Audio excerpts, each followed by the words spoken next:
Anken Ma'at, Anken Ma'at, Anken Ma'at, I hope you are well. I'm hoping you are well. Anken Ma'at. I'm so pleased that you've come here and decided to spend part of this amazing Sunday with us. Welcome, welcome, welcome. Anken Ma'at to you all. So honored that you're here. Forgive my priestly attire. Of course, being between two places, it sometimes means that I neglect to put things where they're supposed to be. But it's definitely something I need to resolve. Anken Ma'at to all of you. I hope all of you are doing well. Come on in, come on in. You may remember, and I know that so many of you that will be joining us are folks that have joined us for some time. So I would like to say, please remember, we always ask for you to let us know where in the world you are and for how long you have been part of Kemetic Ascension. Where in the world are you and how long have you been part of Kemetic Ascension? I see so many folks are coming in with that information. Let me just first say, Anken Ma'at to, I think that's, is that Callan or is that meant to be Kane with a one? Kane Archives. Looks like you were here very early. Anken Ma'at, I'm glad that you're here. Welcome, welcome, welcome. Melanation app, that has to be the Jati of Phoenix, our dear brother, William Humphrey, Tehuti Forever. You may know that he is creating, he's really on the cusp of really exploding into the social media space with his Melanation app. So I think that's him there. Anken Ma'at to Sinet Cortia, who is here as Tisha Starchild, one of our full and active members. Anken Ma'at to Joan Jahi Adisa. Anken Ma'at, who is always here. Anken Ma'at to Sinet Willanette Luis Afua. Ma'ati Robin, that's a long name, and you're here every single time. Anken Ma'at, I believe you're not traveling, but between several places. Be safe, be safe. Anken Ma'at to Pibri, Pbry, Pibri. I hope I'm not messing it up horribly. Coming to us from Costa Rica. Certainly that is the furthest place away so far. Anken Ma'at to Tianis Tillman, who was always here. Siwa Tillman from Texas, a wonderful part of the Kemetic tradition. Anken Ma'at to you. And I see that our dear brother, Tehuti Forever, is putting Rakasa Shen, speaking to the folks that he came through and became a full member of the shrine with. Anken Ma'at. And Sinet Cortia is coming to us from the ATL area, the Atlanta area. Anken Ma'at, Anken Ma'at. You know what? Sinet Cochier, I forgot that is your handle that you're coming to us with. Costa Rica, you must be on one of your retreats. I know that it must be amazing. I have not been to Costa Rica. I wonder what that is like. Anken Ma'at to you. I see Leis Theon, probably Leis the One is what it is. Anken Ma'at from Columbus, Ohio. Anken Ma'at to you. I see Sinet Willanette saying she's in the process of relocating in a few weeks, but presently in Los Angeles, Atlanta, and Baltimore. You see parts of the city of this country regularly that most people don't get to see, and that must be an amazing experience. Anken Ma'at to you. Anken Ma'at to Ron Green. Anken Ma'at, who is coming to us from Alton, Illinois, been with us for 3 or 4 years. Anken Ma'at to you. Anken Ma'at to Heruasar Amun-Ra, coming to us from Dallas, Texas, always here. And Kane Archive says, Yimhotep to you as well. I see Lynn Ubuntu, who is, when she came to the shrine, we knew her mostly as Fafanta Tracy. I know who you are. You're one of our full members coming to us from Hattiesville, Maryland. Anken Ma'at to you, even with Kemetic Legacy today. Really? I didn't know you were a Kemetic Legacy Today person. Of that wonderful show that the Chief Priestess and I did on public access so many years ago now. It was interesting. It doesn't feel that long ago until I look at the video and I see how I look. So definitely it's been some time. Ankin Ma'at Tesen Orikoku Obali. New York City native. Now, I know you're not in New York City now, but where was it in New York City? You had told me that and I hadn't realized that you were New York City native. Where was it that you were from in New York City? Ankin Ma'at to you, one of our full members. Ankin Ma'at, Ankin Ma'at. Ankin Ma'at to Michael Guess, coming to us from Boston, Mass. And we see Sen Clee Ford, one of our full members, coming to us from Queens. We see Queens, where I was raised. Am I frozen? Ankin Ma'at, can you hear me? I look like I'm frozen on screen. Can you hear me? Let me know if you can hear me. Ankin Ma'at, Brooklyn and Harlem. Can you hear me? Because on screen I'm frozen. I don't know why. Why is my camera frozen? Okay, let's see if I can switch up the camera a little bit. That's not going to work very well. That's going to be the webcam. Oh, there we go. Look at that. It went from the light. It went, I don't know what just happened. I believe you can see me now, right? Okay. I'm not sure why that happened, but we were able to resolve it. So that's good. Ankin Ma'at to all of you. Ankin Ma'at to Senje Huti Ma'at Ra, coming to us from Cornwall, Ontario. One of our full members. It's been 6 years and a month. Wow, does time fly. It's good to see you there, holding us up in the area north of where we are, Ankin Ma'at. I will tune in when and do one on Montu, the warrior of military, police, and security. I have not done a piece on Montu, sometimes called Menchu. But of course, the Kemetic language does not transcribe many of its vowel sounds, as many of you know. And so Montu, Mentu, Menchu, these are different ways that we're trying to vocalize this ancient African language. Let me say to you that I should do one on Montu. There is quite a bit to do on Montu, particularly as he becomes a very popular iteration of the divine force in the Middle Kingdom. This is definitely one of the deities that we should focus on. And I will do one. I'll definitely do one.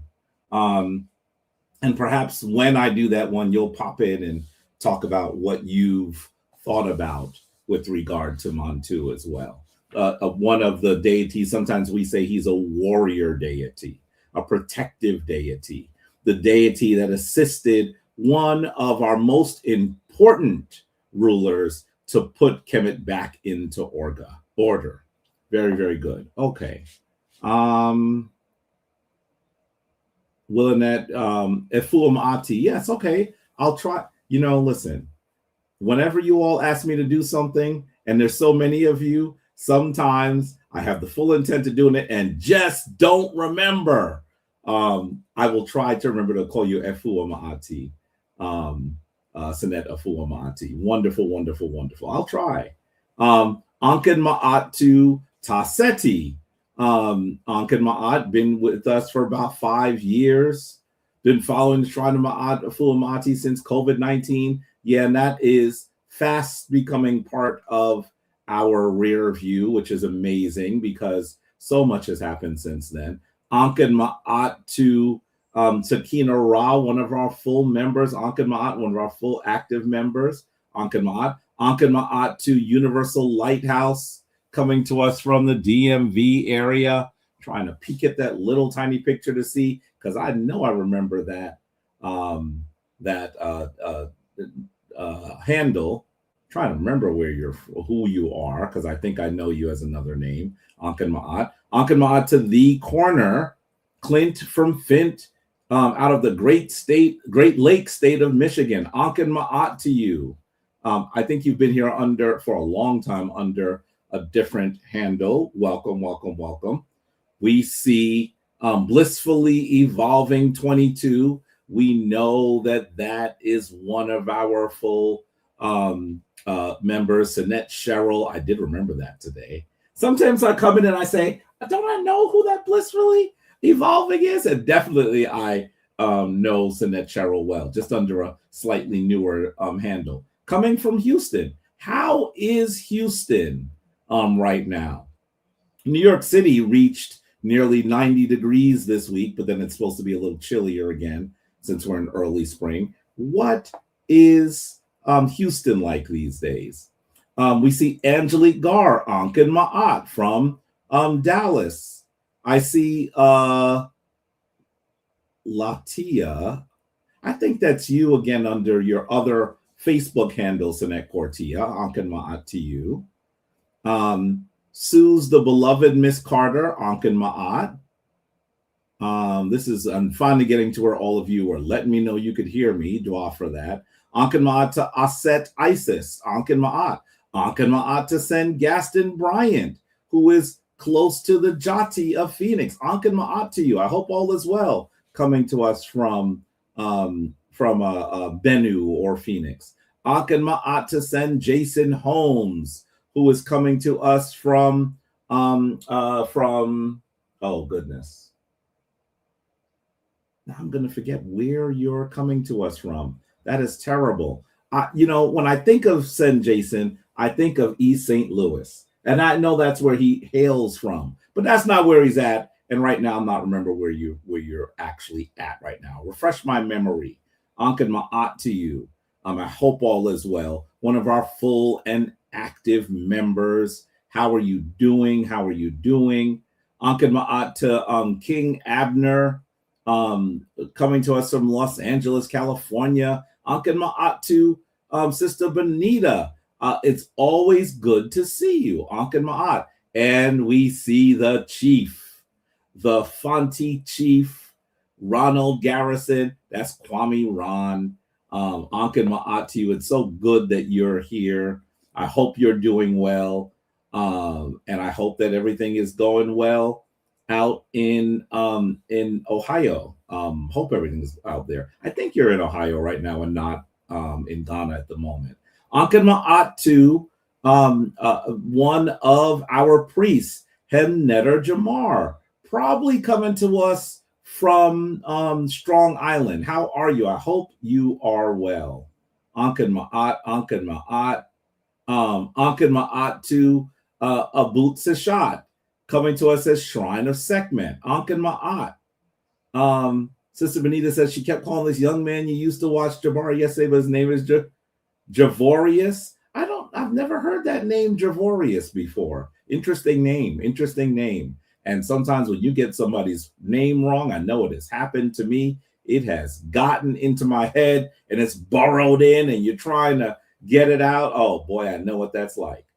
Ankin Ma'at, I was here last year. Your name is Kane, by the way. I thought it was Kane. Ankin Ma'at. Bring us back some at Costa Rica sun. That is right. I've not been to Costa Rica, but I know so many people who go and say it is absolutely beautiful. Chilly in Atlanta today was warm. Yeah, you're probably doing the same challenge. I've been part of Kemetic Ascension since Senju. Team would wob the shrine. Yeah, that was a long time ago, right? Ankin Ma'at. Lincoln, Nebraska. Send Jason, I'm telling you, I've already had my coffee. I really should remember that. Lincoln, Nebraska. Ankin Ma'at. I see Skeeta Bite. Ankin Ma'at, it's your birthday. Happy solar return to you. Happy solar return, this day that you emerge from your mother's womb, figuratively from the womb of Newt, coming to this plane. Ankin Ma'at to you. Ankin Ma'at to G Hop coming to us from Philly. We see Enoch Bay, Ankin Ma'at, Ankin Ma'at. You just typed a lot. Ankin Ma'at to you. Originally from Bed-Stuy. Yeah, I see. And you're trying to go to either Forest Hills or Regal Park, Queens. I know those areas. Ankin Ma'at to you, Brother Enoch Bay. Ankin Ma'at. Ankin Ma'at to Johnny Johnson, who's coming to us from El Paso, Texas. And Keith X. Exum, coming to us from Chester, PA. Ankin Ma'at to Nick Bryant, coming to us from Savannah, Georgia. Onuris Montu Ra. Oh, that's a powerful name. I think most people have forgotten that deity known as Onuris. I think that Onuris was at one point known as Anhor, and Onuris is a later rendering of that name. But I think most people have forgotten that early deity. There's a wonderful statue of him in the Brooklyn Museum with a penis sheath on. Very interesting statue. And most people are unaware of who that is altogether. There's so just I could say a multiplicity of names that our Kemetic ancestors use for the divine. Ankin Ma'at to Niambi 171. Ankin Ma'at, who was here often. Gil Prescott, Ankin Ma'at. Mal Emal Receipts, Ankin Ma'at to you, Ankin Ma'at. I think that's everyone for now, I hope. Ankin Ma'at to you all, and hopefully I won't freeze again. Ankin Ma'at, Ankin Ma'at. I'm so glad that you have chosen to spend part of your Sunday with the Shrine of Ma'at here for April 19th, 2026. That's the secular year. I'm so honored that you are here and honored that you've chosen to be part of this community of the Kemetic Ascension family. And it's so wonderful that you're here. I don't plan to be here that long today. I always say that, and then I go on and on and on. There are a few things I'd like to get done. I'm in the Harlem space, and so there's some things I need to get done here today, and hopefully some things that I'll be able to do with some of the folks in the community as well. But I did want to talk a bit about Aten-Ra, really thinking about the sun, particularly as we are in that part of the year for so many of us when the sun is making its glorious comeback. And so I want to talk about that a little bit today. And so we should talk a bit about praises to Aten-Ra and how those wonderful hymns to Aten-Ra came into the universe and where they have gone. Hopefully we'll talk a little bit about how you can make sure that the sun, that you are recognizing the divine power of Ra on a daily basis, and you can use it in your life. So let me say that we'll do that in a little bit. But before we do any of that, you know that we must begin in the way that our powerful elder ancestor, Baba Heru Ankh-Ra Samad Sepata, that man that was sometimes known as Sen-Ur, older brother.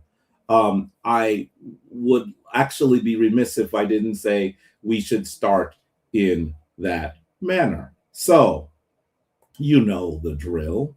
I would love for those of you who are particularly full members of the shrine to come forward and lead us in the opening of the way. That ceremony that was put together by our elder Baba Heru Ankh-Ra Samad Sepata. And before I go any further, I see Taekwon Colbin from Flint, Michigan has come in, and one of our full and active members from that amazing windy city of Chicago, Sen Atan Amun-Ra. Hope you are well. Hope that beautiful family is doing well. It's good to see you all here. It's wonderful to see you all here. I would love, I knew that Sen Jehutimes would come in. Why? Because he always does. He comes forward and does the opening of the way for us. And I appreciate that he does it so much. I think some of you are saying, oh, Sen Jehutimes will do it. Come on, some of you should join. But I'm so honored that he does this for us because it reminds us how important this ceremony is, how important this ritual is, and that it's not just something that this bald-headed brother you see on your screen does. It's something that so many of the people who are part of the Kemetic tradition do because of our elder, Baba Heru Ankh-Ra Samad Se Patah. So let me go ahead and say Ankh and Ma'at to you, Sen Jehutimes. Dua again for coming forward. Dua, dua, dua. Ankh and Ma'at, thank you so much, Dua. I really appreciate you allowing me to share the space with you for a moment. I'm so glad that you're here. So glad that you're here. You wanted to say something about the opening of the way if you can, and then just go ahead and lead us into it. I'd be honored. Yeah, so brothers and sisters, Senu, the opening of the way ceremony was put into its current configuration by our shrine ancestor now, Baba Heru Ankh-Ra Samaj Tepasa, as was said earlier. So he always taught us, and we were always taught as well by Hemnetter, Heru Jedama Aten-Ra, to do the opening of the way ceremony before we do anything of importance, and certainly our day is important. So do the opening of the way every day. And you too can memorize it if you're ever worried about your memory work of it and making mistakes along the way. The more you do it every day, you'll kind of over time memorize it, and you too can do this. So please stand if you're able with me, because as our hemnetter always says, this is not theater. So please stand and do it with me. So we're gonna start off by putting ourselves in the position of adoration.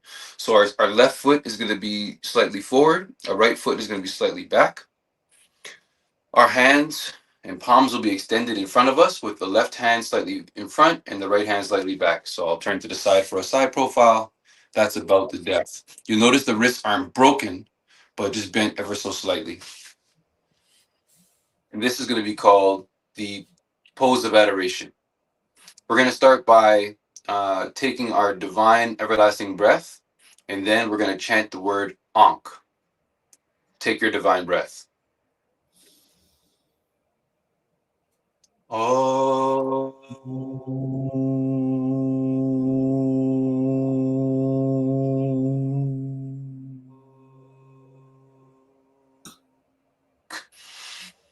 On its rock in bedheads. On its rock in bedhead. Nuke in bedheads. Nuke in bedhead. On its rock hoppy. On its rock hoppy. Nuke hoppy. Nuke hoppy. Tuau enter. Tuau enter. Or to turn to your right. On its rock circuit. On its rock circuit. Nuke circuit. Nuke circuit.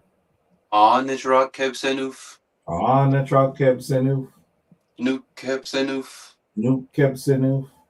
Tuau enter. Tuau enter. Quarter turn to your right. On its rock offset. On its rock offset. Nuke offset. Nuke offset. On its rock set. On its rock set. Nuke set. Nuke set. Tuau enter. Tuau enter. Quarter turn to your right. On its rock neat. On its rock neat. Nuke neat. Nuke neat. On its rock duamutef. On its rock duamutef. Nuke duamutef. Nuke duamutef. Tuau enter. Tuau enter. Quarter turn to the front. On its rock newt. On its rock newt. Nuke newt. Nuke newt. On its rock geb. On its rock geb. Nuke geb. Nuke geb. Tuau enter. Tuau enter. On the truck shoe. On the truck shoe. Shoe. Shoe. Shoe. Shoe. Shoe. Shoe. Shoe. Nuke shoe. Nuke shoe. On the truck Tefnut. On the truck Tefnut. Tefnut. Tefnut. Tefnut. Tefnut. Tefnut. Nuke. Nuke Tefnut. Nuke Tefnut Tuau Winter. Winter. On the truck Pautenteru. On the truck Pautenteru. Nuke Pautenteru. Pautenteru. On the truck and Buinteru. On the truck and Buinteru. Nuke and Buinteru. Buinteru. Tuau Winter. Winter. Oh.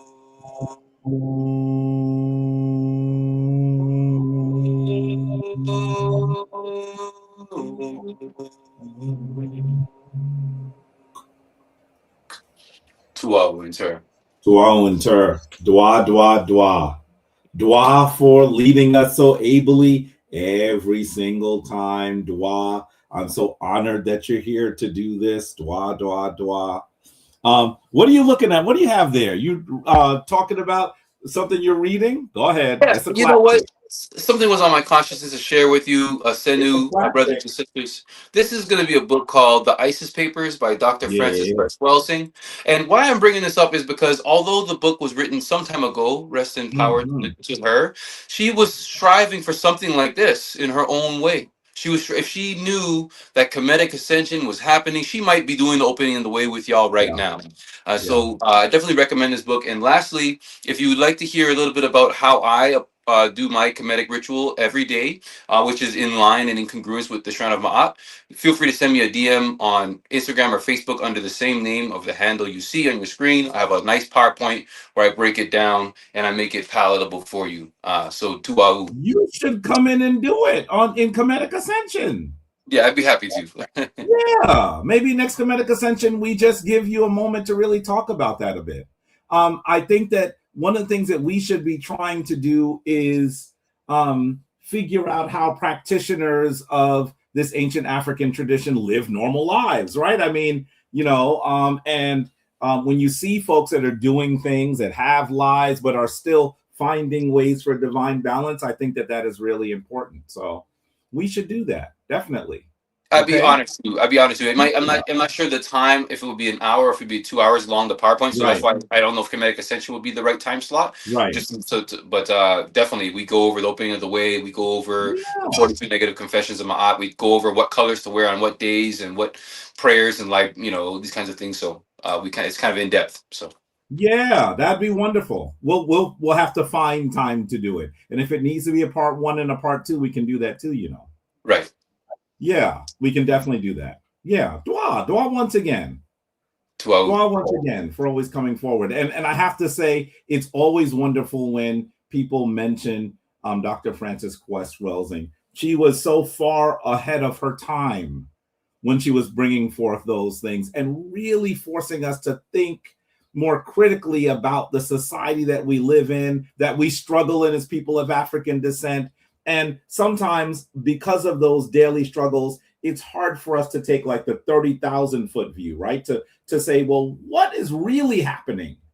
And so that's part of what she did so masterfully. She was someone who I would not say that I knew her well, but I met her so many times when I was a young man. I'm talking about late high school, early college, because when I first became aware of her book, I would just go to all the places she was speaking in the area.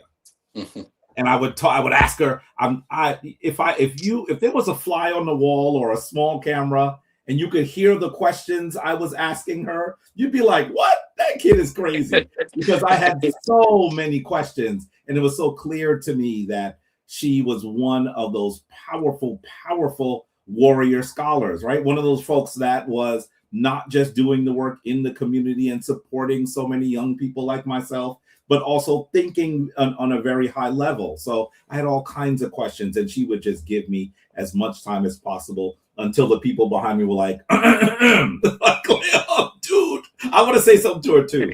So she really was amazing, and I'm sure she's up there with all of those really, really fine ancestors like Baba Heru having a really powerful conversation. When I actually came to the shrine, Baba used to give that book out.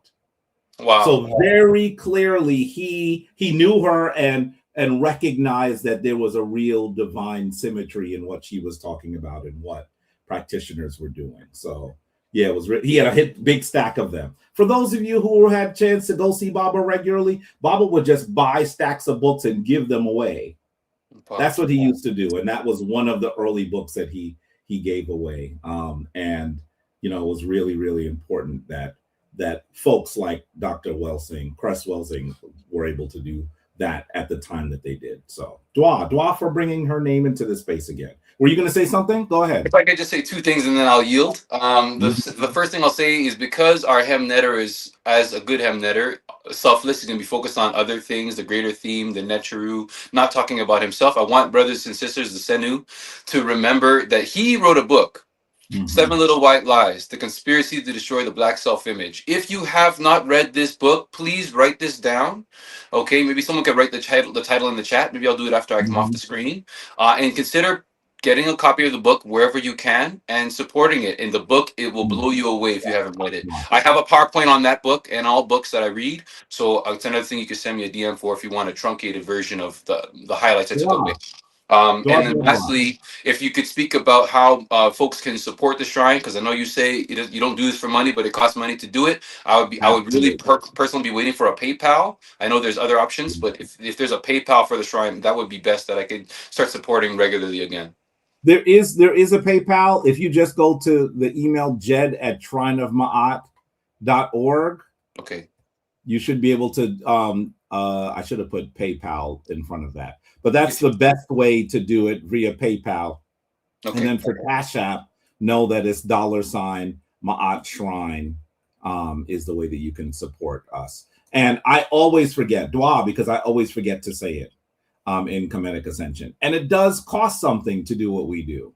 And you should just know that, you know, it's my calling, so I don't complain. But, you know, if I have to pay for it, I do. That's just the reality, because when I took the Ankh, as Baba asked me to, well, as I asked Baba and he allowed me to, I realized that it was going to be something that I was responsible for doing. And so I just did it. What did I do with my Ankh? I just had it. Oh, I hung it here. That's fine. So as I took the Ankh, I knew that it was something I would be doing. And so it's so important to do that. And to, if you can support the shrine, please go ahead and do that. Dua, dua, dua, dua, dua, dua. Dua. Okay, we'll speak soon. Dua, once again. All right, Shemer Ma'at. So, folks, I just want you to, once again, I like how Senju Times was just talking about how he reads something and he puts together a PowerPoint on it, and he's talking to people about how he does his daily connection, how he maintains his daily connection to the divine balance. And so it's really important that we do that, and we have to get back to hearing from some of you so that folks recognize that this is something that people do, have been doing, will continue to do. Seeing, and I'm going to say this, and I hope that you all understand it the way that I mean it, normal people do the Kemetic tradition is important, right? You don't have to be one of those folks that is so aloof or so disconnected that you cannot connect to people, have a job, have a family. So many of the practitioners of the Kemetic tradition are doing that. And I'm going to tell you, a lot of practitioners of Kemetic tradition are in law enforcement, which is very, very interesting. Very interesting. These are those grounded people in the community that are trying to give to the community. Sometimes we overlook the fact that there are so many of us that are there trying to do that in a very difficult system. And they should be lauded for doing that kind of work. Definitely, definitely. So, at this point of our gathering, by the way, let me just say that a bunch of other people came in. Ankin Ma'at, I'm sure I'm going to miss some of you. Ankin Ma'at to Sinet. I'm sure I went back. I'm glad I went back enough to see that Sinet Newt is here, one of our full members, coming to us from Beantown, from Boston. She's there under Michelle Mendez. Sinet Newt, Ankin Ma'at to you. Ankin Ma'at to Deezy Ankh, who is always here as well. Ankin Ma'at to Kent Keys, who is always here. Let's see. Detroit Traveler. I almost never put these on the screen. Please don't ask me why. I just don't remember, and I have to. Ankin Ma'at to Detroit Traveler was saying, is it possible to do a separate video doing the opening of the way so one can watch it and learn to do it every day? There are a few separate videos that we've done before, but we should do another. We will do that. That's all I'll say is we will do that. Okay. And it's really helpful to even sometimes to just clip some of what we've done in Kemetic Ascension and put that up as well, so that folks can see how that works. And it's really, really important for so many of us to speak about the opening of the way. I know that in my crazy day, in my crazy hectic life, the opening of the way helps me remain balanced.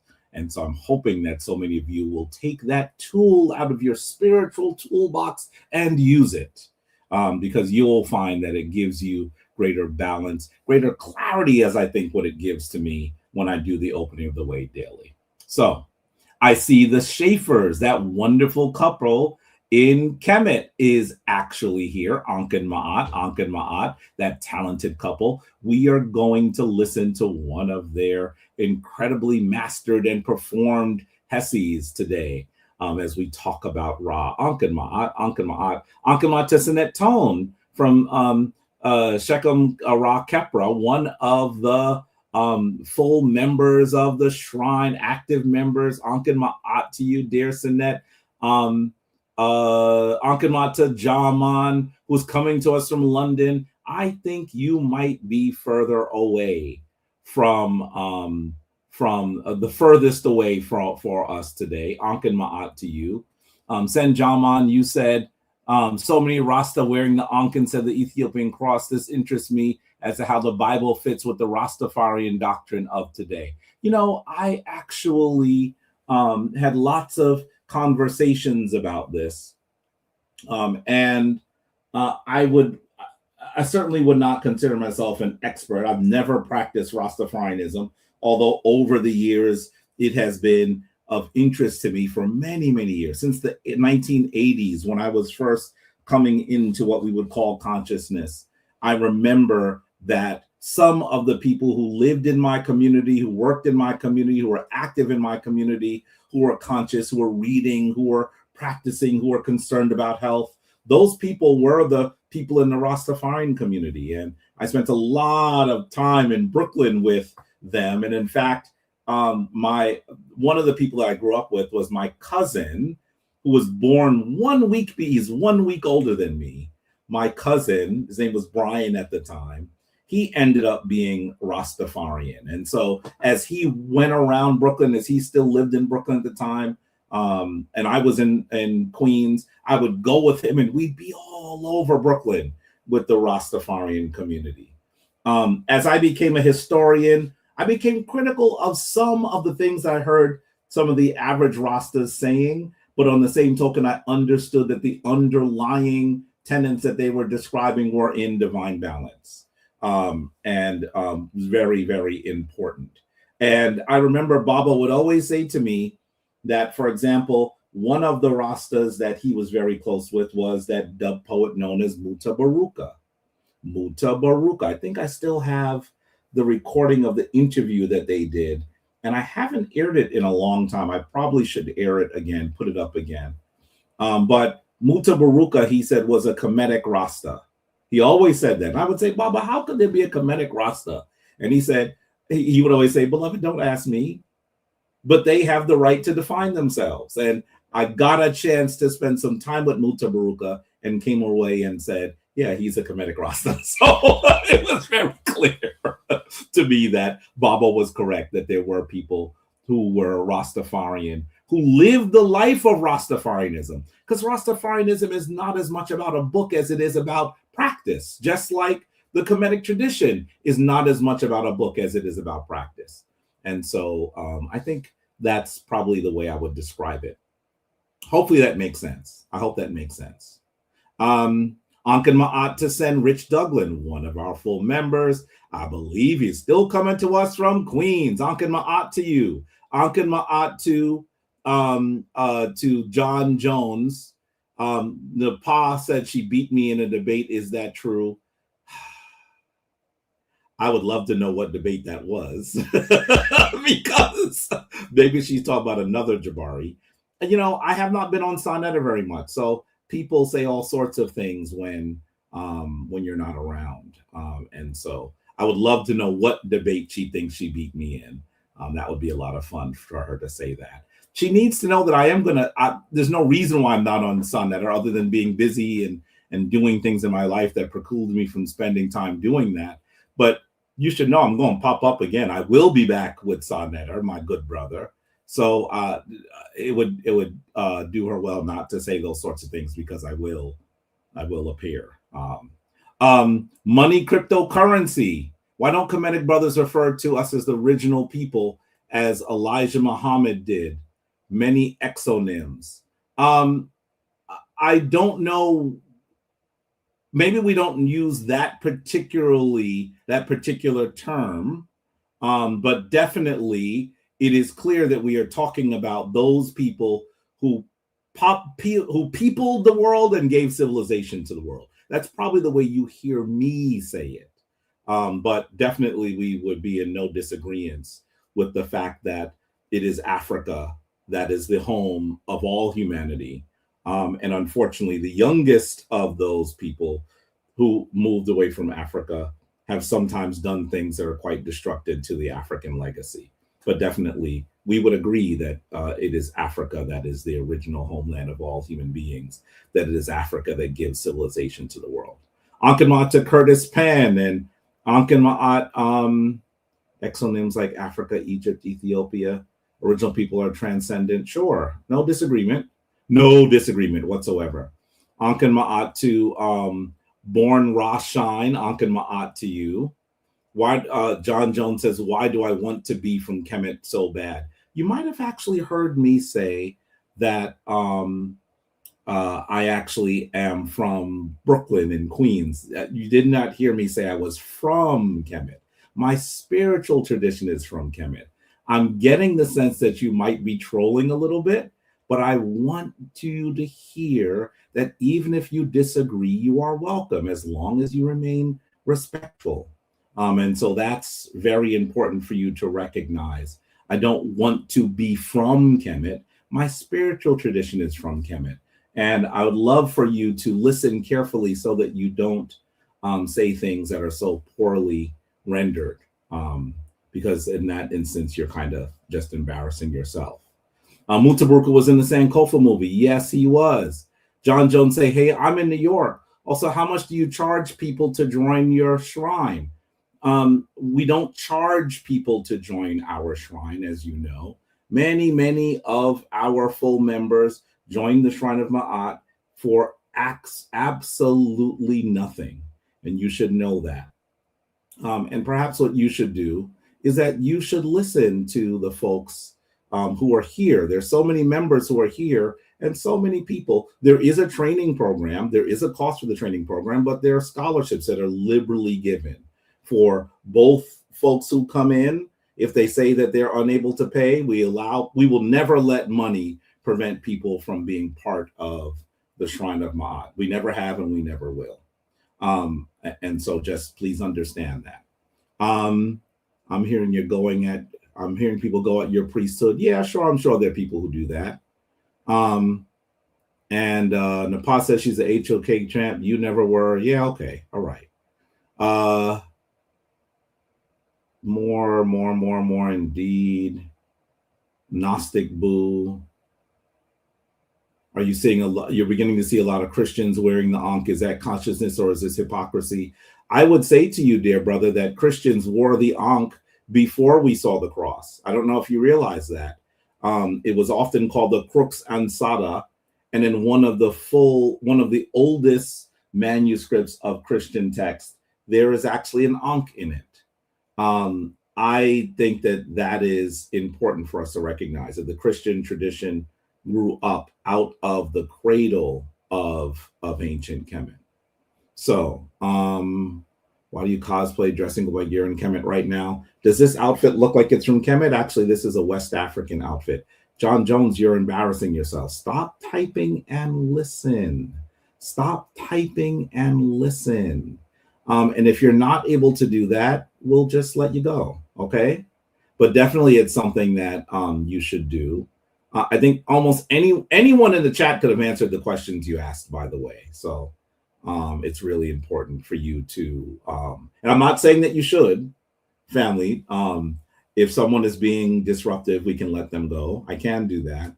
But there's nothing wrong with you disagreeing or coming here to learn, or even to learn more so that you can disagree better. There's nothing wrong with that. So if you'd like to hear more, you are welcome. You are welcome. This is a public gathering. You've asked why I charge people to join the shrine, yet you're coming here for a gathering that we have been putting together for, I guess, nearly a decade now, if it's not a decade already. And most people who interact with the shrine interact as part of Kemetic Ascension, and they've never been charged a dime. I think that sometimes people recognize that people in spiritual traditions have done a lot to damage people spiritually through abusing them financially and abusing them in many other ways. That's not something that we do here. That's not something that we do here.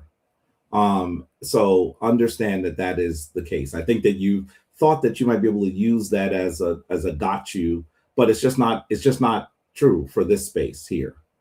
You'll never hear me. So there's so many people here that are part of the shrine, and they've never been asked. In fact, I wish that we had more funds from folks who are full members. It would help us do what we're supposed to be doing, but it's not something that we will ever do. So just understand that to be the case. And if you'd like to talk more about it, I'm available. If you'd even like to debate on it, I think that would not be something you would choose to do, because then you would be outed in public. But go ahead, reach out to me. My email is in the chat. Reach out to me if you'd like to have those conversations. We can have them. Okay. I think that's all for now. I think that I would like to do is go into what we call Hessi. And so many of you know what Hessi is already. Hessi is the way that ancient Africans galvanize divine energy through harmony and through song. And so today, because we're going to be talking about praises to Aten-Ra, I thought it was appropriate for us to listen to that wonderful, wonderful performed and mastered Hessi by that incredible couple. I'm talking about the Schaeffers. I'm talking about both Charles and Kenya Schaeffer. That we were honored to be able to do this kind of work with them. And for those of you who have heard what they do, I know that you know they are amazing. So please take a listen to this Hessi. It is called, let me put the screen up. It is called the Kepra Hessi. And I think that you're going to enjoy it as much as I enjoy it. Take a listen.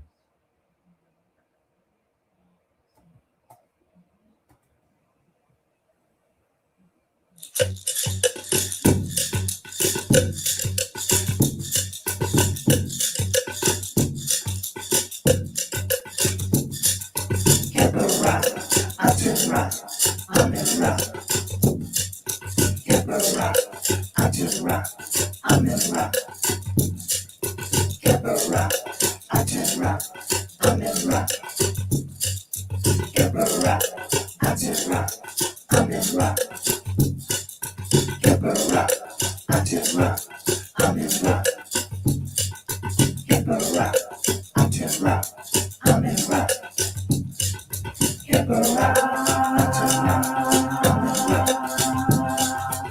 Aten-Ra, Amen-Ra, Kemetic,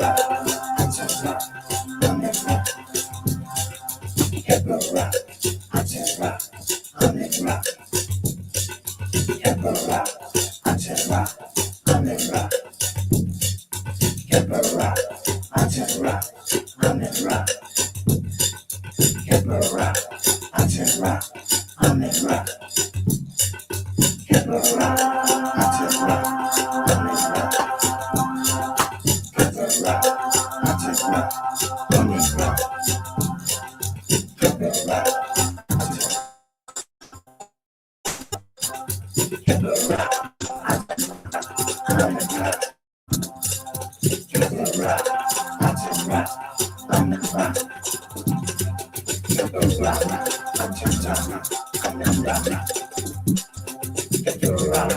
Aten-Ra, Amen-Ra, Kemetic, Aten-Ra, Amen-Ra, Kemetic, Aten-Ra, Amen-Ra, Kemetic, Aten-Ra, Amen-Ra,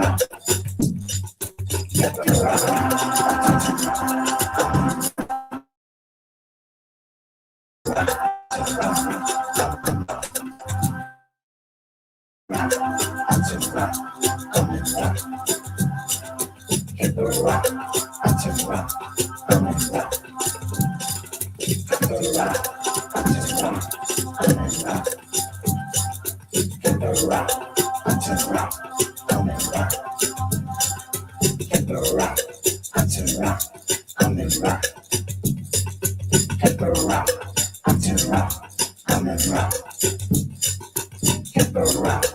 Aten-Ra, Amen-Ra, Kemetic, Aten-Ra, Amen-Ra,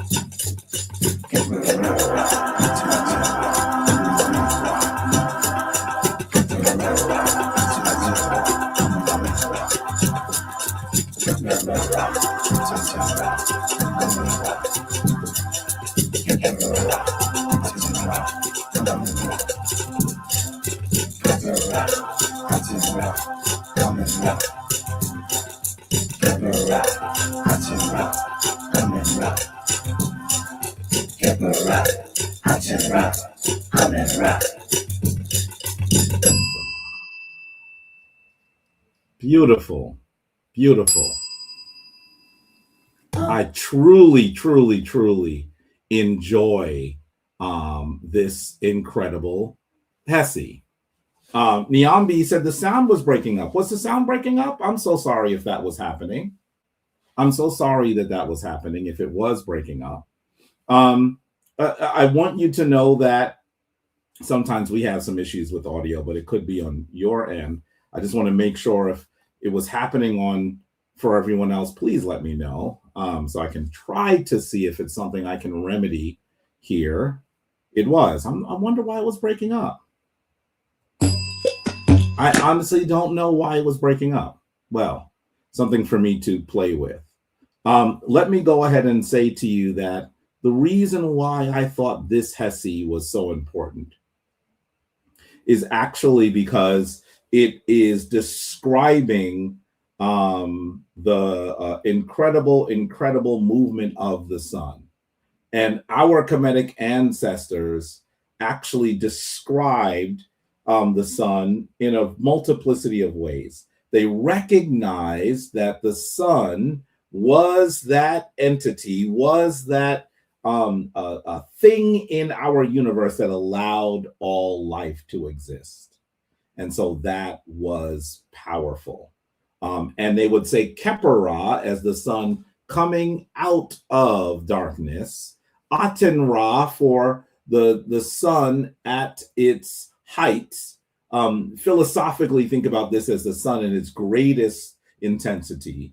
And then Amun-Ra, the sun as it has completed his work, and it becomes the hidden.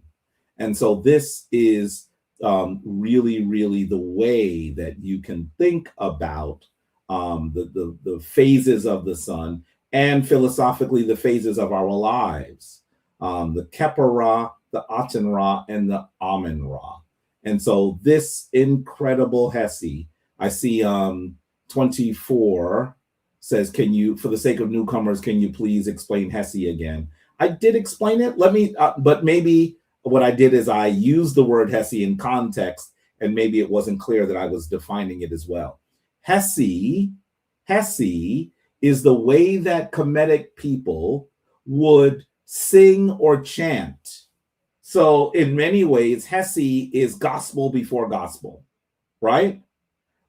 We see that there were people who were skilled at Hessi, who would assist people in doing Hessi. And some of them were actually also called the Shemite. The Shemite were a coterie of female priests mostly who were focused on Hessi. And so that is important as well. And so hopefully you'll recognize that these descriptions are things that were with us for such Kemetic chants. Yeah, that's a way to describe it. That's a way to describe it. You will find that Hessi is both sung and chanted, right? It's these are ways that that practitioners would utilize sound as a spiritual tool, and there were some who were skilled at doing that as well. Ankin Ma'at to Anjai Bryant, who is always here. Ankin Ma'at to you, dear brother, coming to us from NJ, New Jersey. I hope you're doing well. I see that Boots a Shot blocked Johnny Jones. Yeah, I was going to have to do it myself, I think, at some point. Dua for the assist in blocking him. See, you know, I don't have a challenge when people actually want to debate or discuss the Kemetic tradition. I really don't. I really don't have a problem with it. I think that what should happen is people should recognize that discussion is important, right? We are not necessarily going to see everything the same way, and that is fine. I think that sometimes they come here just to try to get under my skin, and they continue because they recognize that you can't easily get under my skin. There are few people who have ever seen anybody get under my skin, and you better be pretty close to me. You better be pretty close to be able to get under my skin, because in many instances it's not easy to get under my skin. Only some of you have seen people get under my skin before. You'd have to be pretty close. I think one of the few people in this room who has actually seen someone get under my skin would be a Boots a Shot, and that's because a Boots a Shot and I are not just members of the shrine, priests of the shrine, but we're friends. So she's probably seen people really get under my skin before, but there are very few people who do that. And I also always want them to understand that they should also recognize that if they want to be able to discuss these things, I'm available. You know what I mean? I've debated everybody. Some of you even say, why is it that y'all don't that you debate lots of people? Some people, you don't need to debate, Jabari. That's the way that this works. So, if you want to debate it, I'm available. That's how it is. I'm your older brother. Do you see how a Boots a Shot went in there and called me an old man? Did you see that? Did you see that? You know very well the only reason why she would do that is because I've known her for so long, and we've traveled to Kemet together, and we traveled to Kemet together before she was a member of the shrine. I mean, so I've known her for a really long time. So just know that that's how that works. So anyway, let's continue. Let's go ahead and talk about what we're supposed to talk about today. and that is praises to Aten-Ra. Today, I'd like for us to talk a bit about what is usually known as the hymn to Aten-Ra, and about how the Kemetic people looked at the sun. So here on this screen, as part of what we always call the word from the Sebayit, what is the Sebayit for those of you who are new? Sebayit is actually known as wisdom literature. Wisdom literature. It's the kind of stuff that the Kemetic people did so that people who were living in the very difficult, complex lives that they had were able to figure out how to continue to live a divinely balanced life. It is actually one of the world's oldest literary genres. The oldest books in the world are in that category. The Maxims of Ptahhotep are usually considered to be the world's oldest complete book. It is in this genre. And so when we say that we're going to go through a word from the Sebayit, usually what we're going to do is we're going to talk about Kemetic wisdom, and you're even going to hear from some of its text. Some of the people who critique Kemet and think that they'll even say Jabari's making stuff up, one of the reasons why they do this is because they've not read the text, which is ridiculous, because you don't have to read the Medu-Neter very well to be able to do it. There are many very good translations. Do I think it's helpful to learn the Medu-Neter? Absolutely. Absolutely. So that you can listen and read from the tongue of the writer themselves. But you don't have to go ahead. You do not have to go and train for years in order to listen to these things, to read these things for yourself. The translations are pretty darn good. So it's important for us to read from them and for you to know about it. Some of you I know me from Sonnetter's channel. You may remember that I had a long period where we were debating with a brother known as Garfield.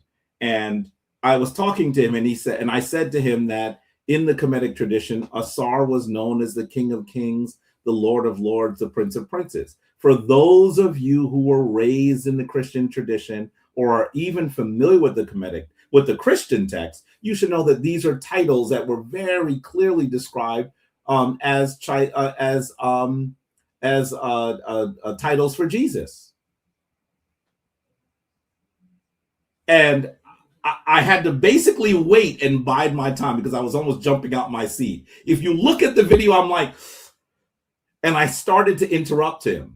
And I remember thinking, stop interrupting. Let him describe how little he knows. And then I read it right from the text. It's like on page 5.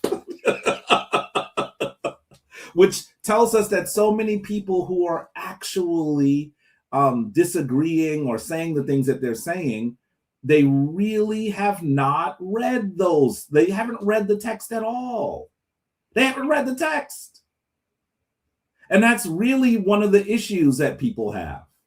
You should know that you can read the text and learn directly from this tradition. So you're seeing here an image of a controversial Kemetic king. Who is this that we are looking at on the screen? I think that he is one of the best known.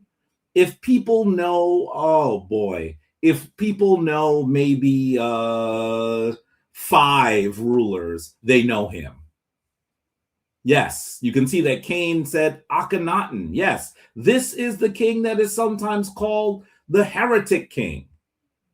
The king that decided that all of the temples of Kemet would be closed and that the only name of the divine that would be utilized would be the name of the Aten-Ra.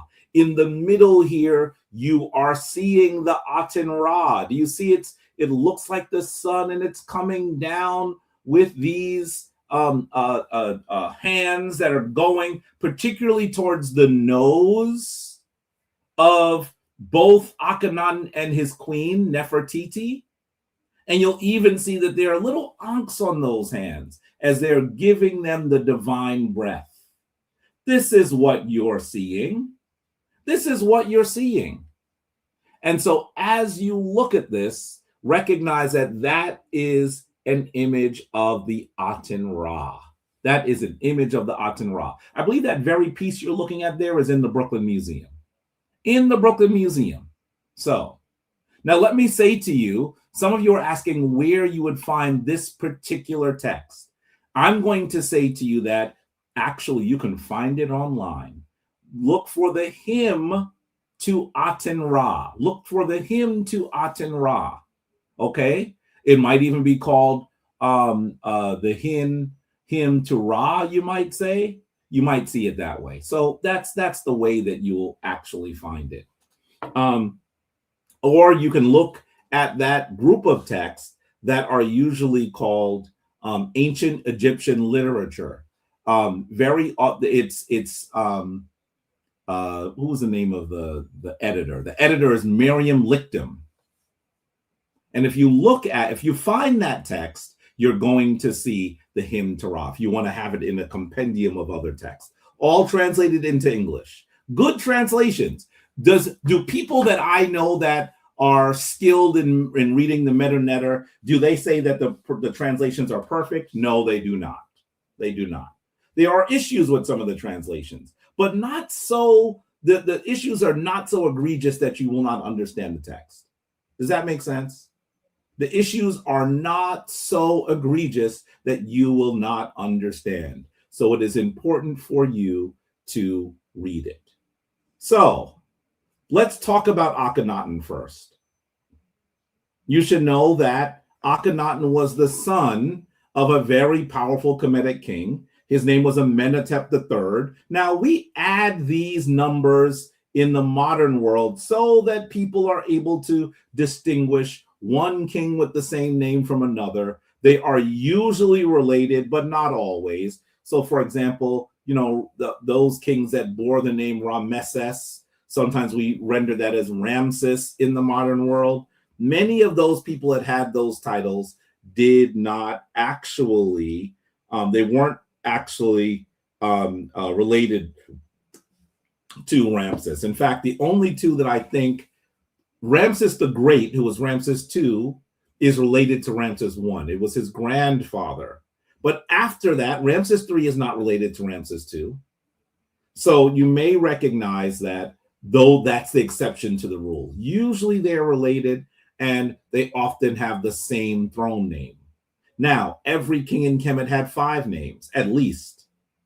So that's the way that average people were able to tell them apart. But in the modern world, we just add numbers so that you understand. So Akhenaten's father was Amenhotep III, very important king. I'd love to talk more about him, but this isn't the time to do it. And you could say that when he became the king, he had the name Amenhotep I, then Amenhotep as well. Let me say that so you don't misunderstand what I'm saying. So he would have been called Amenhotep IV. But about year 5 of his reign, he changes his name to Akhenaten. And you should know he marries Nefertiti and has at least 6 daughters. Today we believe that he also had one son, at least one child from an outside marriage, from a secondary queen, a woman named Kia. And this is the son that he had with the secondary wife is Tutankhamen. He decides to close all the temples to all the other Neteru, and he says that the only way that we will describe the divine is by using the Aten. Now, I'm going to say to you, I don't agree with this position. I don't. Modern people sometimes say what he was doing is practicing what we would call monotheism. I think that that's overblown. The reality is that all of the names of the divine in Kemet are descriptions of how the divine behaves in certain circumstances. So earlier today, you saw Sentianus Tillman say that he wanted for us to talk about Mantu. Mantu is a deity that is described as a warrior deity, as a deity, a divine force that engages in struggle. Montu is different in that sense only because we are focusing on one of the aspects of the divine. One of the aspects of the divine. So understanding the different names, I think, as a practitioner, is helpful. It helps us recognize the different behaviors, the different appearances of the divine. And that is why I think I disagree with the way in which this ruler decided, the way he decided to change Kemetic spirituality. So I do think, however, that looking at the way that he described the sun is important. I do think that. Ankh Ma'at to some of you who are coming in, who I've missed. Gambino Green Thumb says, have you had time to read my book yet? Africa's Civilization Continuum, Kemet and West Africa in Shared History, Thought, and Culture. I do not. It sounds familiar, but I have not read that book yet. I'll make sure that I get it, because it sounds like a topic that would be absolutely fascinating. The title is familiar, though, so I feel like I'm aware of it.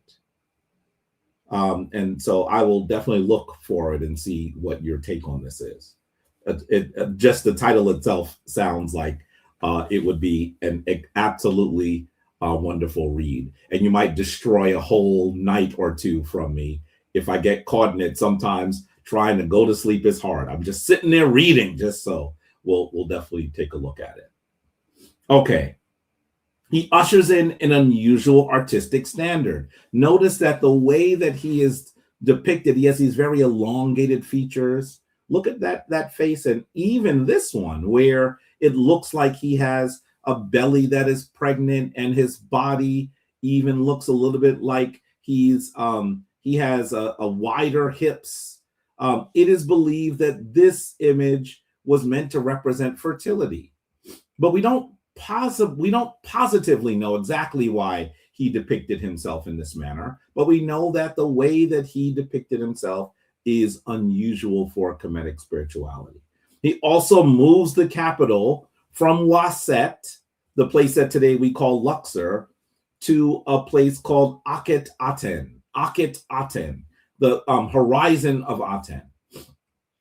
And when he goes there, he takes many of his closest followers, and I'm going to tell you, most of what he does is he then focuses on writing about the Aten-Ra. He writes beautiful poetry.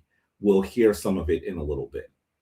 You should also know that he's not the one that created Aten, but definitely his approach to Kemetic spirituality is definitely unique. It is different than in this. So, that's how it works, definitely. Okay. It is possible that he may have been influenced by the need to simplify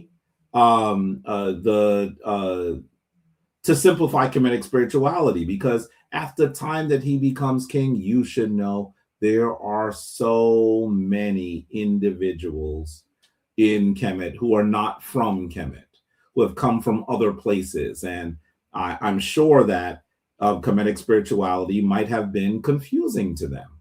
And so in doing that, understand that this means that he might have wanted more people to understand the fundamental concept of Kemetic spirituality. I think that was his motivation. And if that is the case, I certainly understand that. It seems that he is succeeded at his death by a person who they say is his younger brother, a person named Smenkhare. But Smenkhare dies just a few months after he does. There are some scholars that argue that Smenkhare is actually Nefertiti. But because this person is not in the intense focus of leadership of Kemet for a long period of time, there's much that we don't know about who Smenkhare actually is. And then after that, we see that the next ruler is the one that everyone is familiar with. That ruler known as Tutankhamen, who was either his brother or his son. I think that most people today would actually argue that this was his son and that he is the son with a secondary wife by the name of Kia. But that is a relatively new take. I would say, I don't know, 20 or 30 years ago, most people said that Tutankhamen was his brother. I see that someone who I just read a message. Kenneth Dumpson says, you need some more assistance in this message, in the message. I know you're doing many things. Wish Anika was still helping you. Yeah, I get it. I really do. I wish she was here too. She's no longer with the shrine. Are you saying that you wish that I had more help with the messages here? It would be nice to have more help with the messages here, but I'm going to say to you that even when Anika was here, there was no way that we could respond to everything. It's just there's a lot, and sometimes what I do is I think that some of the messages that you're sending are telling me that I need to do another Kemetic Ascension on another topic. So please understand that I am reading them, even though it might take me a moment to get to it. I am reading your messages. Okay, let's go. Well, first of all, let's talk about the sun. Let's talk about the sun. Okay. First of all, did you know that the sun makes up 99.86% of the mass in the entire solar system? That is how immense it is. Is that not amazing? The sun takes up almost all of the mass in the solar system. Here's another way to look at this. 1 million Earths could fit inside the sun. And the sun at some point will flare out. At one of its latest stages, it will flare out, become much larger, and it will likely consume the Earth itself. And then it will actually retract greatly and become a dwarf star. That is how the cycle of these sort of large gas giants occurs. Now, please don't think I'm saying you should know that we're actually going to die because the sun's going to consume us. We're talking about a period that is more distant than the time that the Earth has been in existence. It'll probably be 4 or 5 billion years from now. And it's likely, I wonder if humans will still be around. We're not heading in a great tradition, in a great direction right now. But it is possible that we figure it out, we'll be someplace else. We'll be someplace else by then. The energy created at the sun's core is nuclear fission. Fascinating. The sun is almost a perfect sphere. It travels at the distance, at the pace of 220 kilometers per second. That must be about, I'd say, 160 miles per second. And eventually the sun will be about the size of the Earth. That's after it reaches its dying dwarf stage. You should know that it takes 8 minutes for light from the sun, from light from the sun to reach the Earth. So when we're seeing that sun in the sky, it already was created and sent towards us literally 8 minutes ago. It's already old and past tense. The sun is halfway through its life. At 4.5 billion years old, the sun has burned off around half of its hydrogen stores and has enough left to continue burning hydrogen for about another 5 billion years. You should know the distance between the Earth and the sun is not fixed, as you probably know. It is not fixed.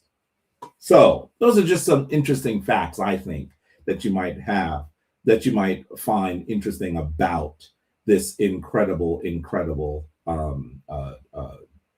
item in our sky. And let's talk about Akhenaten and the Aten-Ra. Look at this beautiful statue once again, this beautiful image once again of Akhenaten standing there giving offerings to the sun. His queen is behind him. One of his daughters is behind her. They are giving offerings. You can see that they're offering what looks like it may be water in jugs to the sun. And if you look further down, can you see they have those pedestal altars? Can you see that? There are flowers. There are lotus flowers on that altar. This is a pedestal altar. And I think that that's wonderful. It's interesting to me that with all the altars in the world today, we don't see many of these pedestal altars anymore, but certainly they were very common in ancient Kemet. So you should know that Akhenaten, I told you that he wrote poetry actually to the sun, to Aten or Aten-Ra. By the way, let me just be clear again, because I said it earlier, but some of you who are newer may not understand this. The description of the Aten is supposed to be the power of the sun at its height, the most powerful time of the sun in the day, right? But understand before that, you'll see Keper-Ra as the sun coming out of darkness, the sun that creates, transforms. Then you see Aten-Ra at the top, and then you see Amen-Ra. And you should know that sometimes these names change. You'll also see Khnum sometimes, because our Kemetic ancestors understood that the world, the way that we look at the divine could be described in different ways based on the teaching that we were trying to commit to. So that the names of the divine are allegorical, not literal. If they were literal, one name would take it. We'd only use one name. But when you're talking about something that is metaphorical, by the way, sometimes people think that when I'm saying that our descriptions are metaphorical, that they're less important than literal. And that's because of the way that the Christian and the Muslim tradition have been rendered. And even the Hebrew tradition, actually. That's not how ancient people looked at these things. This is a relatively new feature of spirituality, that the only reason why it would be important is because we can say it happened exactly as it did in that book. And they're usually talking about the Bible. That is not how spirituality works. Spirituality is supposed to talk to you about your place in the universe, your role in the universe, your relationship to the divine. And so in that instance, there are different ways that it can be described. But let's look at what is known as the hymn to the Aten and Psalm 104. Understand that the hymn to the Aten is that song, let's call it, that was written by Akhenaten. And Psalm 104, as you know, is already in the Christian Bible. Are there similarities? Let's take a look. So, right off the bat, I want you to understand that it seems. Oh, excuse me. Whew. I think that I'm struggling with allergies this early spring season. Excuse me. Oh, allergies.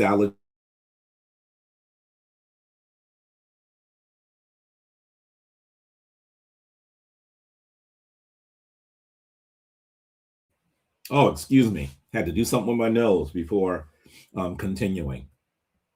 So as you look at this, you'll actually see that looking at the hymn to Aten, you will begin to understand that it likely influenced Psalm 104. And you should know, you should really truly understand that there are many biblical scholars who agree with this. People who are actually studying the Bible, studying the biblical tradition, recognize that whoever put together Psalm 104 was likely reading the hymn to Aten. Now, I know that this is not the way that we are told this. In fact, most Christians speak ill of the Kemetic tradition. We even had at least one in this room today who was trying to say some things that were supposed to be derisive. But I find it so interesting that the Christian Bible actually borrows liberally from the Kemetic tradition. How in the world can you describe something as evil? How can you describe something as misguided? How can you describe something as demon influenced and then borrow from it? That would be crazy. That would be crazy. And that's exactly what we see. But see, the people that are making these arguments are not scholars. They're the folks that might be in the pews. They are not reading the text. They're not reading what the scholars have unearthed. Because if they did, they would see things a little differently. That's the challenge. And that's one of the reasons why I always say to them, just reach out and we can discuss it. If they want to debate, we can. It's not going to go well for them. But we can certainly have a discussion. Have a discussion, because there are things that I have read that have altered my opinion. And I'm going to tell you the stuff that I read about Christianity with regard to the Kemetic tradition, I read over 30 years ago. I have been studying it since. I've been studying it since. When I was a Christian who simply got information from pastor, who simply got information on Sunday, or even in my school as a younger person, I believed what they believe. But the reality is I began to do my own reading, and it started in high school. In high school, I went to Roman Catholic high school. I had to take a class that they called History of Religion. Then I took a class, History of the Bible. And the stuff that the priest told me, someone who had been in seminary, I remember I was so amazed at the information that was being sent to me that I would run home and tell my parents. And do you know, my parents actually called in to disagree with the priest until the priest had to calmly tell them, no, this is what we know. And then they calmed down. That was the challenge. The challenge is that most people are unaware of this. And I actually fault many of those people who have been to seminary, many of those scholars, for not speaking more clearly to the believers. One of the reasons why they don't is because there's so many of them. And you had better understand, if you say some of what we know is being said in scholarly settings in a church, your entire livelihood will change. I'm going to tell you that I have lost economic enrichment because of this. I have. I know it. I know it. So, and it's baked in the cake. I'm certainly not going to sell out now. I'm too old to sell out. I'm too old to sell out. It's baked in the cake. When I took the Ankh, I knew what I was getting myself into. But I'm telling you that they need to just read. So look at this. Here are some of the similarities between the hymn to Aten and Psalm 104. First of all, you're going to see there's a section of the hymn to Aten that says, sole God beside whom there is none. Now, they use the word nter, of course, not God. But I'm reading you directly from the scholarly text where this is written. And then you'll see it says, Yahweh, my God, you are very great. Let's go further down. How many are your deeds? You made the earth as you wished. You alone, all peoples, herds, and flocks. That is from hymn to Aten. What's the corresponding section of Psalm 104? Yahweh, how manifold are your works. Notice manifold means how many things you have done. In wisdom you have made them all. The earth is full of your creatures. Then we go back to him to Aten. When you set in western light land, earth is in darkness as if in death. And then Psalm 104. You make darkness and it is night, when all the animals of the forest come out creeping. Let's continue. Back to him to Aten. Every lion comes from its den. Psalm 104. The young lions roar for their prey. When the sun rises, they withdraw and lie down in their dens. Look at this. Now, him to Aten again. When you dawned, they live. When you set, they die. And then Psalm 104. When you hide your face, they are dismayed. When you take away their breath, they die. Look at this now.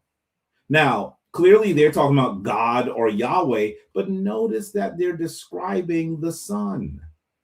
Did you notice that? Did you notice that? So they have simply taken this text and rewritten it according to their own need in their own spiritual tradition. Let's continue. Back to him to Aten. You set every man in his place. You supply their needs. Everyone has his food. Psalm 104. These all look to you to give them their food in due season. And then back to him to Aten. The entire land sets out to work. Psalm 104. People go out to their work to do their labor until the evening.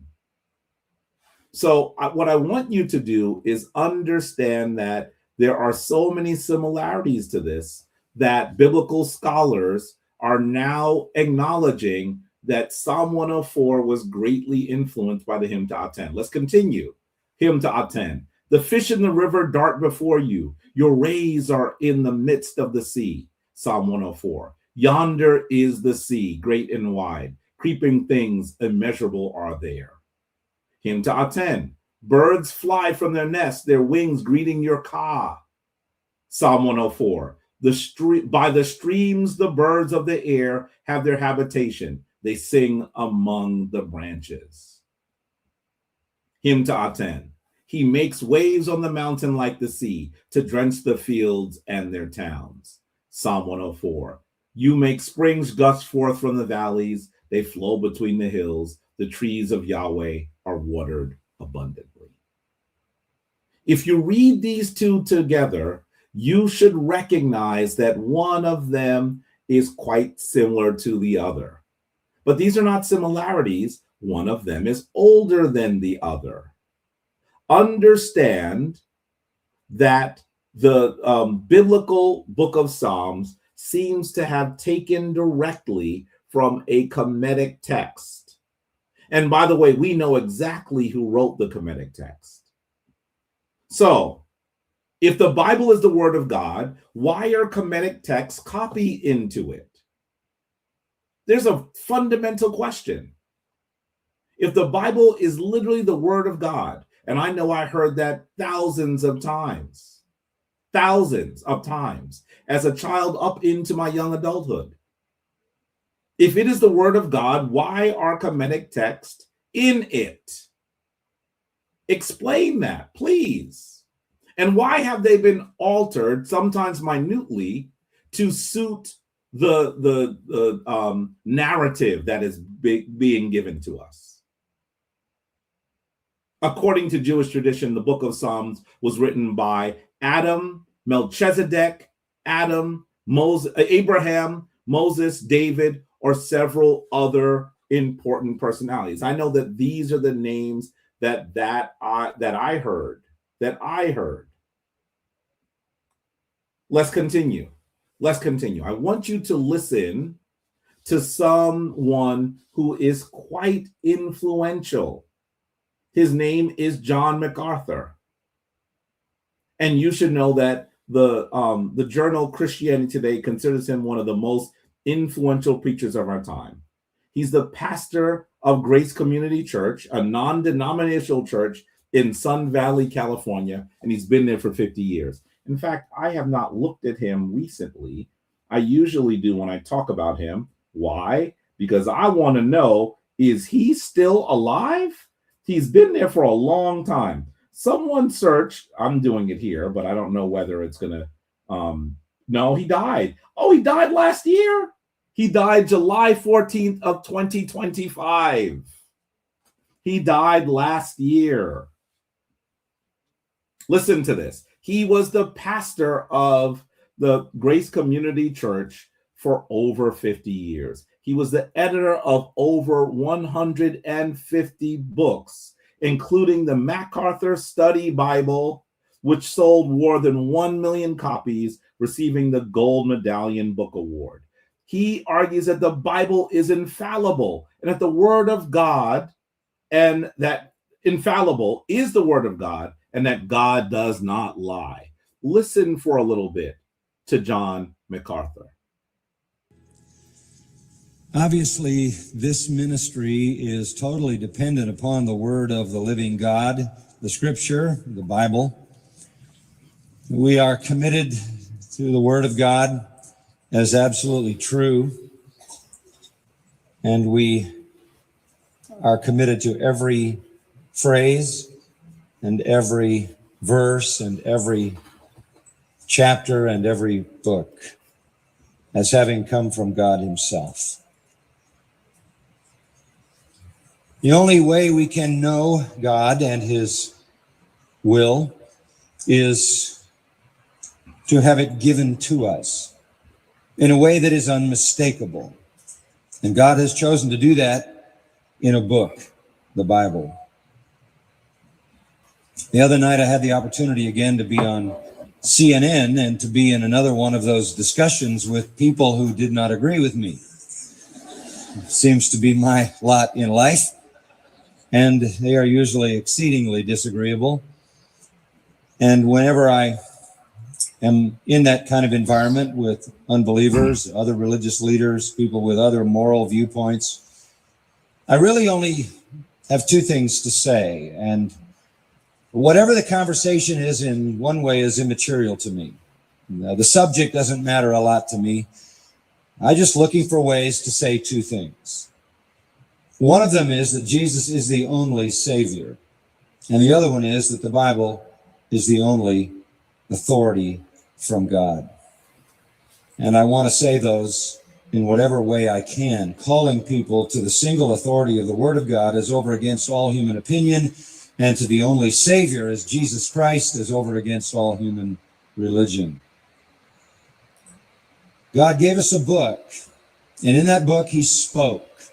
And what He said is exactly what He wanted to say, and He desired to say it in a way that we would understand it because we are accountable for it.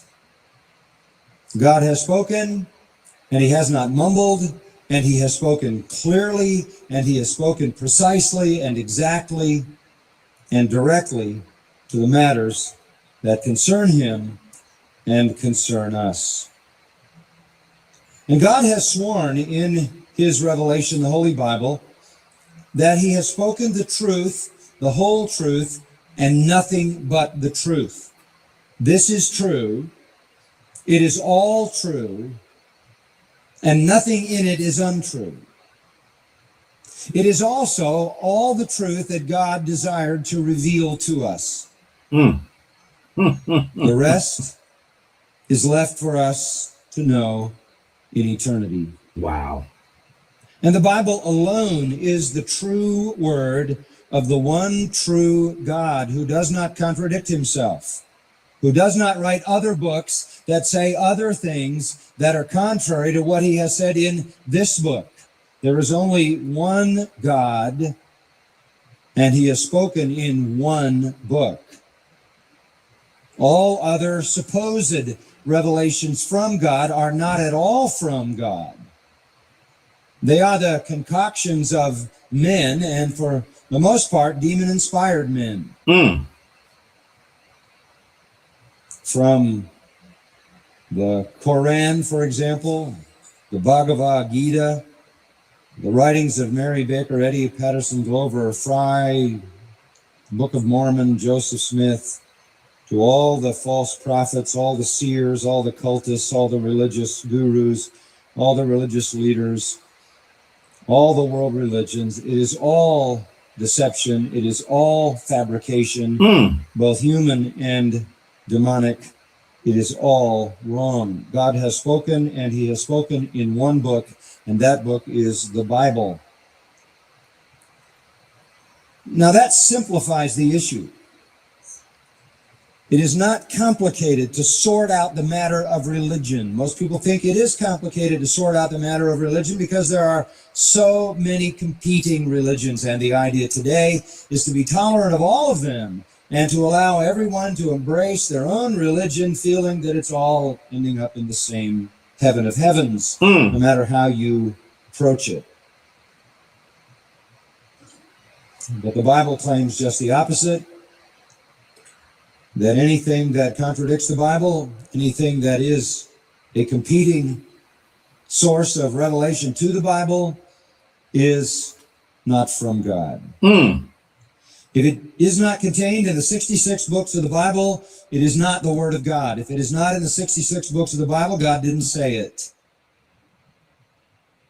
For all generations through human history, what God has said, He has put in this book. One book made up of two sections, the Old Testament and the New Testament, 66 specific books given to just over 40 writers over a period of about 1,500 years. The Holy Spirit authored it all, put it all together in what we know as the Bible, and it is established as the sole divine authority on God's Word. This is why it is the singular duty of man to respond obediently to this one book. It is the response to this one book and what this book says that God requires that determines everyone's eternal destiny, and nothing else determines it. Nothing else. Now, I have to say to you, I had actually planned to stop him somewhere in there, but I really want you to hear all of what he is saying. This is a man that understands that the Bible, or at least one version of the Bible, the Protestant Bible, has 66 books. And he recognizes that over 40 people, by the way, there's no way he could say 40 people. I don't think any biblical scholar would give that number today. That over 40 people wrote it over the course of over 1,000 years. You're telling me it's one book? How does one book get written over 1,000 years? What about the other books, similar in context, similar in time frame of authorship? Why are they not part of the book? How in the world can you call this one book? Someone decided what would be in it. And by the way, you should also understand that we have some versions of even the Gospels that are different than the versions that have come down to it. It's the Word of God, but it's edited. Are you telling me that your God said, called you back and said, did I say this? I misspoke. And how can he look at all of these other spiritual traditions and say they are mostly demon-inspired? And that the book that he calls the Bible, he said every word, paragraph, and book was given directly from God. How could you say that? I must say to you that sometimes people can speak falsehood so confidently that they sound like they're correct. He knows that this is not the case. He knows this. And here's the fundamental contradiction with regard to these ancient African traditions, those that come out of Cush and Kemet. If they are the word of God, then why do we see that some earlier books from other traditions that you are speaking ill of are included in it and edited to fit that narrative? Are you saying that God is a holy plagiarist? Is that what you are saying? You must understand that that is the only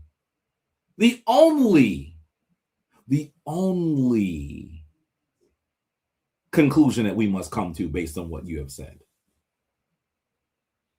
Or maybe you're going to go and say something as ridiculous as one of the early Christian fathers said, that these are all of God, but the devil, knowing that God was going to come, came before and put things in earlier so that we would be confused when we had it. In other words, the devil has a time machine. You must understand that these words are ridiculous. And I'm going to tell you, I heard these same things as a young Christian. I believed these things as a Christian. But when you read for yourself and study for yourself, you must come to the point where you recognize that these are lies. I'm not saying that the Bible doesn't have wisdom in it. How could I say that? Some of the wisdom they got from earlier traditions. I'm saying that the way that you are describing the Bible and the way that you are speaking ill of these traditions prove that what you are saying is a lie. And so many of the people that I love, so many of the people that you love, beloved, believe this. Why do they believe it? Because their pastors, their priests, their holy men and women say it so confidently, while we know that it is a lie. How could you take from the Kemetic tradition nearly verbatim and then say that everything else is demon inspired? By the associative property, you're saying the Bible is demon inspired. Family, we have a lot of work to do. By the way, let me just go ahead. I just see that Asaram Ka is in the room. That is my divine brother. I am so honored that he's here. How are you, dear Sen? I want to say Ankan Ma'at to you. I'm so glad that you're here. That is a powerful intellectual that is part of the Kemetic tradition. That is a priest in the Kemetic tradition, and you should know him as well, definitely. And others of you came in, I might have been on a rant and not seen you. But please understand that I want to greet you in the words of Ankan Ma'at. I see Linda Canty came in. Ankan Ma'at to you. I don't think I said anything to Uriel Levy purely. I'm sure I'm messing up your name. Ankan Ma'at to you. Ankan Ma'at to Sue's, the beloved Miss Carter. I think I saw you already. Apprentice of Bobby Hemet, Ankan Ma'at to you. For those of you who I missed, please understand that it is not intentional. I am simply in the midst of this here, and it is really, really powerful.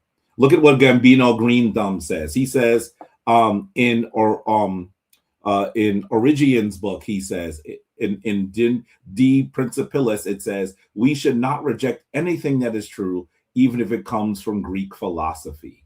I think that this is an important comment. And this is how some of the earlier Christian fathers looked at this. But of course, one of the other things they did is they spent lots of time speaking ill of the other traditions.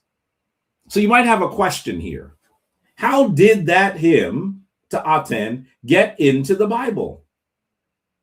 Well, let me just tell you, I can't tell you definitively how it got there. But I want you to get a sense of what the Mediterranean world looked like in the ancient world. You can see on this map where Kemet is listed there as Egypt. Then you see the Sinai Peninsula, and then you go into that area there that's sometimes called the Levant.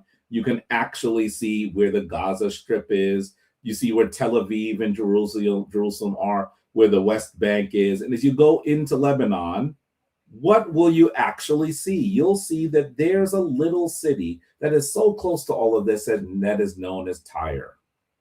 Tyre is an ancient city of note. It comes into the ancient historical record many, many times. Look at where Tyre is in comparison to where Kemet is, in comparison to where modern Jerusalem, modern Israel, modern Palestine is. Look at all of this. I want you to understand that virtually everything in that region was either under the control or under the great influence of the Kemetic people during much of the ancient world. Look at this. Now, This is sometimes called the hymn to a pharaoh. It is generally also known as the Amarna letter 147. It is by a prince known as Milku, Abi Milku. And you can see it written there in cuneiform on the left. Listen to the letter that this leader of Tyre sends to Akhenaten. He says, "The king, my lord, my God, my son." Notice he uses the son in metaphor here. "Message of Abimilku, your servant. I fall at the feet of the king, my lord, 7 times and 7 times. I am the dirt under the sandals of the king, my lord. My lord is the sun who comes forth over all the lands day by day, according to the way of being of the sun. His gracious father who gives life by his sweet breath and returns with his north wind, who establishes the entire land in peace by the power of his arm, who gives forth his cry in the sky like Baal, and all the land is frightened at his cry. You are the sun who comes forth over me, and a brazen wall set up for him. And because of the powerful arm, I am at rest. I am confident." I want you to read this letter and understand it is impossible to grovel more. When you say to another leader that you are the dirt under their sandals, and that the person that you are writing is as powerful as your own deity, Baal, you must understand that the Kemetic people had secure control over most of this region. And these people were familiar with these traditions. Look at how Abi Milku is even utilizing this sun metaphor in a way that sounds quite familiar to what we know that Akhenaten wrote himself. Of course, they were aware of the tradition. This is a place that is approximately further away than Jerusalem. Another ruler from what we might call Western Asia. Certainly Tyre is part of what we call Western Asia. He is considered a Semitic king. He would have also had lots of interaction with the people in Jerusalem and in those places. They were kind of minor places at the time, but of course they would have been familiar with it. I mean, just think about this. You are the sun who comes forth over all the lands day by day, according to the way of the sun.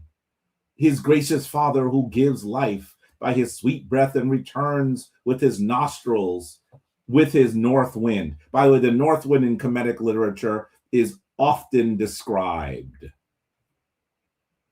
This king, this prince of Tyre, who is what we would call a vassal ruler, in other words, he is under the control of the Kemetic people, is aware of it. I mean, imagine this. He tells this other Kemetic king, "You are the sun who comes forth over me," and a brazen wall set up for him. "And because of the powerful arm, I am at rest. I am confident." I want you to understand that all of the people in the region were familiar with the Kemetic tradition. We should not be surprised that it found its way into Psalms. They were beholden to the Kemetic tradition. It isn't until much later that they begin to speak ill of these ancient traditions, these traditions based on divine balance. And unfortunately, much, much later, people have completely forgotten the role of your African philosophies, your African spiritual forms in the rest of the region that we might call the Mediterranean. They've forgotten these things.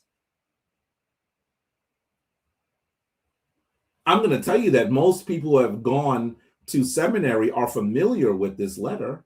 I know very well people who are in seminary who are familiar with the letter of Abi Milku. And I would not be surprised if John MacArthur was also aware of it. Why is he not speaking that from his pulpit? Why is he not recognizing that these texts in what he believes are all of what is good? Nothing out of it is what is good. All of this was spoken by God. Well, then by extension, you are saying that the Kemetic understanding of the world is godly. Well, let's read the great hymn to Aten. Here is a good portion of it.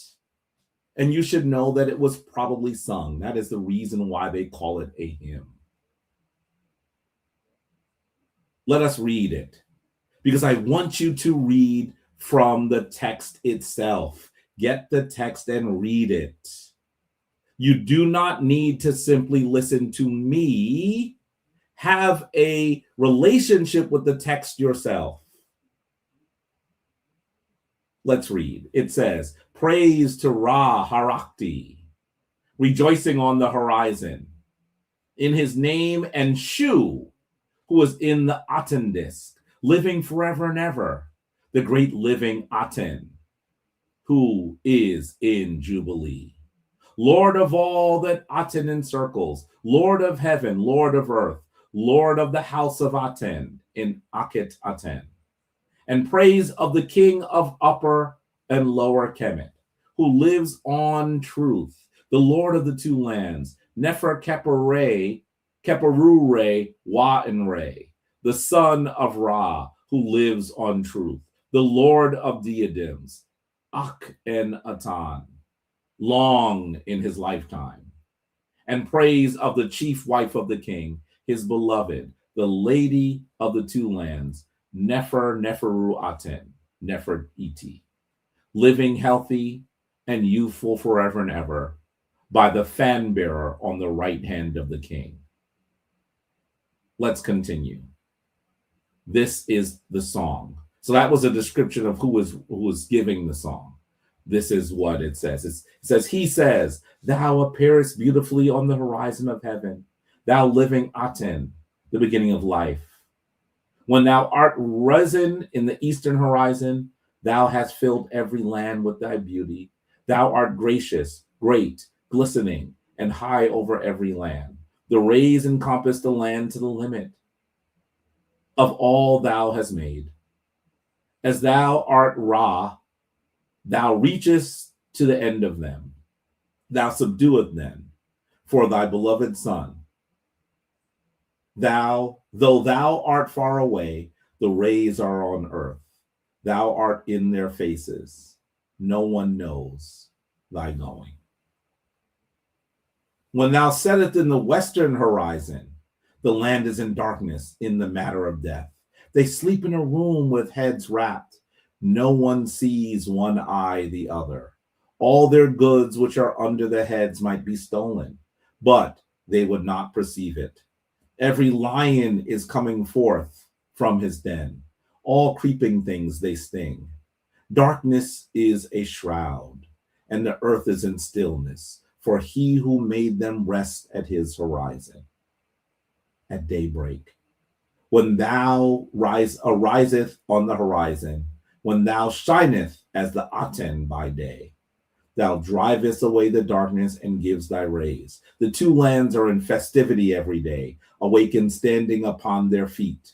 For thou hast raised them up, washing their bodies, taking their clothing. Their arms are raised in praise at their appearance. All the world, they do their work. I want you to think about how beautiful this is, about how poetic this is, about how he is trying to remind us that the most erudite description of the divine force on our physical plane is the sun. And for thousands of years, your African ancestors recognized that philosophically, that allegorically, the sun should be described as the chief divine entity in the universe. And these concepts, these writings went into the rest of the world. So how should you salute Ra? Well, I would argue to you, beloved, that one of the things that you should do is you should salute Ra at morning. Go see Kepa-Ra. You should go and spend time with Kepa-Ra. There's some that say that sun gazing is one of the ways to do this. I want to be really clear that the sun is so powerful that when it's in its full energy, in its full power, you should not look on it directly. But if you find the sun as it comes up on the horizon, this may be a time that you might glance at it and then close your eyes and feel the warmth envelop you. I love to do this at the ocean when it's a little bit warmer. I'll stand there, look at the sun rise, feel its rays, and I close my eyes and feel the warmth begin to envelop me. We should recognize that this powerful entity is a wonderful, wonderful, wonderful allegory for the power of the divine. And this Ra is something that we should recognize and appreciate because it allows all things to be in divine balance, just as we should be in divine balance. And so then after saluting Ra in this Kepa-Ra phase, later on I would go out and just bask in the sun during its highest form. I would certainly not look at it directly. You could harm yourself by doing that. But then I want you to get to a quiet place, close your eyes, and just perceive the rays bathing you. Breathe in the energy of the sun. Receive it in your beautifully melanated skin. And recognize that it is this balance that allows us to exist. This balance in the universe.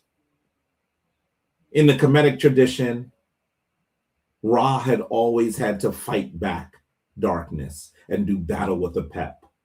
Allow your recognition of Ra to allow all of those things that are imbalanced in you to be burned away.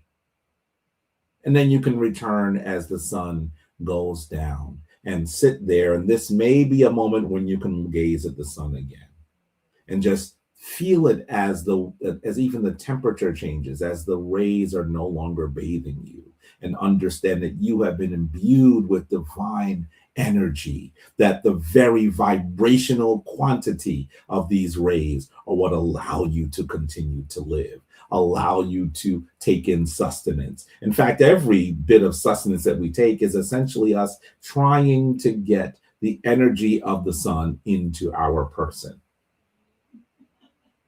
It is of critical importance for us to look at this divine world that we have been given by the Neteru, this divine world that has been kept in balance by ancestors whose work is so much greater than ours. And stand there and feel them and feel that energy. The hymn to Aten-Ra is a reminder of our place in the universe, our place in all of creation. So powerful that other spiritual traditions done teeth it, took it without any appreciation for where it came from. And then they have the nerve to speak ill of you. Practitioner of one of the oldest traditions on the planet. Well, I'm going to say to you, family, get up in your altars. Go ahead and utilize your Hessi. Do the opening of the way and remind yourself that you are a vessel of the divine, that Aten-Ra animates you every day. With that, I say to you, the divine force in me meets the divine force in you. And I say to you, Ama Suan Panter, Sauksumit Ran Panter, Auta ura maketi paherura. Give yourself to the one most high. Keep yourself daily for the divine, and do it tomorrow just as you did it today. Twa winter. Shemin Ma'at, go forth in divine balance so that you can do the work that you have been divinely ordained to do.